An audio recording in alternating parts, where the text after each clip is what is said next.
What's up guys, HaVoC now back with a video, and today I'm going to go ahead and talk to you guys about some potential update balance changes rolling out by the end of next week. Based on this post over here by a Supercell moderator on the forums, he or she confirmed this on January 16 by saying, "Happy to finally confirm that we should be seeing the balance update by the end of next week at the very latest.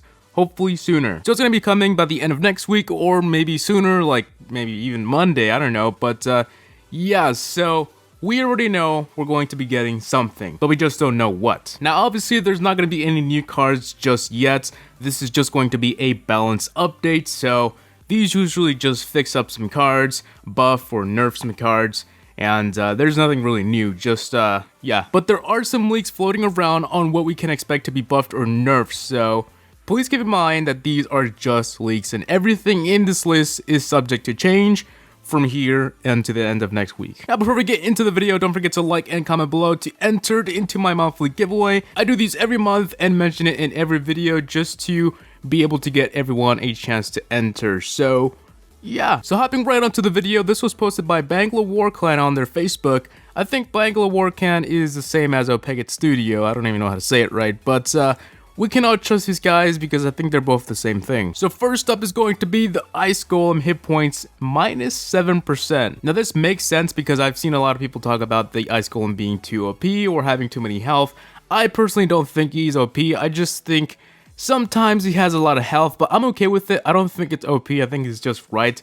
But if they are going to be reducing the hit points, then I'm fine with that. It's not going to bother anyone, so it's chill. Dark Prince splash radius increased by 25%, so he's going to be doing more splash effect to more troops around him, if that even makes sense, you know. So you know how he just runs and he can do splash damage to goblins and skeletons, then that range that he does is going to increase by 25%. I haven't seen the Dark Prince being used so much, so maybe this will help it. Maybe not, we'll just have to see. Now the bomb tower, this one is a little bit interesting. It's going to have a death damage. Yes, that is right, a death damage like the giant skeleton. Now this sounds a little odd, and I think, do we have any buildings that do that? No, we don't in Clash Royale, but in Clash of Clans, the bomb tower does have death damage, so it does make sense to add it in Clash Royale because Clash of Clans has it. Now this isn't always the right thing to do, but you know, maybe people will start to use the bomb tower a little bit more. But that's not it. The catch here is hit points minus 10% and hit speed increase from 1.4 to 1.6. So the hit speed is going to be slower and less hit points, but it's going to be doing death damage, which is a little bit better. Now for the elite barbarians, the damage minus 7%, hit speed decreased from 1.6 to 1.4, and that's pretty much it. There's no health decrease for the elite barbarians. That's just pretty much it. Damage minus 7%, which I don't really see the elite barbarians being completely thrown off the boards after this. It's still going to be used, trust me, so yeah. Now on the tornado, elixir cost decreased to 2 from 3. This one is a bit strange, but the catch here is the damage is removed. Now, in my opinion, I don't really think the tornado needed a fix. It was okay on how it was before. You know, it did a little bit damage and it costs a little bit more, but you know, if it's still going to drag troops away and cost less, I think I'll use it for 2 elixir. Now the next one is a bit frustrating and I don't really understand why this is going to happen. Now, arrow deploy time plus 50%. I have no idea what was wrong with the arrows. Nobody was complaining, and it's going to have plus 50% deploy time. I don't think this is going to be needed really, but it is just a leak, so it may change or it may be wrong. Next up is going to be the boost for the rage, which is also going to affect the lumberjack. So we talked about the lumberjack on yesterday's video, how he kind of fell down and nobody really uses him again. But now the rage effect is going to have a plus 5 increase for speed. So just because the rage is getting an increase in boost doesn't mean the troops are going to be stronger. You know, again, in Clash Royale, the rage only increases hit speed and the speed of the troop walking. Now the last one on this list is going to be the Mega Minion. Hit speed decreased to 1.5 from 1.4. I can understand why this is happening and it's okay. It's not going to affect it drastically. There's no health or damage change. it's all the same. It's just going to be hitting a little bit slower. And to be honest with you here, 0.1 second won't do much, so you probably won't even notice it. So that's pretty much it for the list, guys.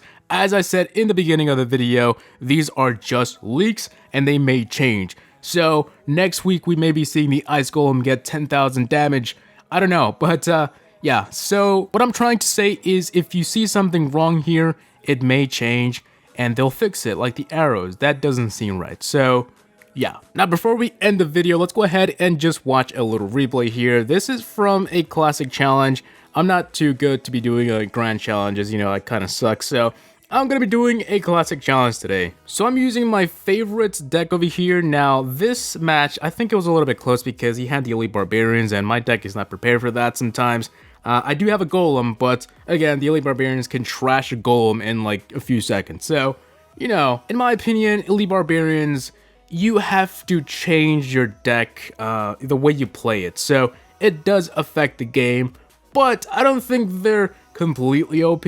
Yes, they were bad at one point, but they're not like wrecking everything. So let's go ahead and speed it up a bit. So far, everything is looking good. I'm just trying to take down his little furnace here because his furnace is chipping away on my tower, which I hate that. So I'm gonna try. I tried to put the skeletons on the mega minions, but he also had an ice golem there.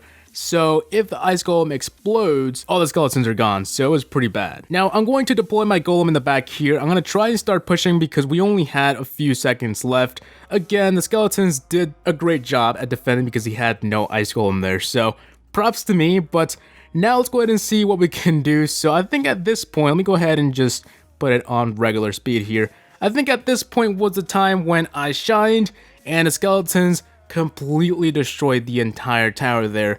And that's pretty much it. I mean, his tower's gone. My tower still has 700 health left, so this had to be the fastest, well, not fastest, you know, I mean, there's obviously, you know, 20-second ones, but this has to be one of the fastest matches that I completed here. And yeah, so that's pretty much it, guys, for today's video.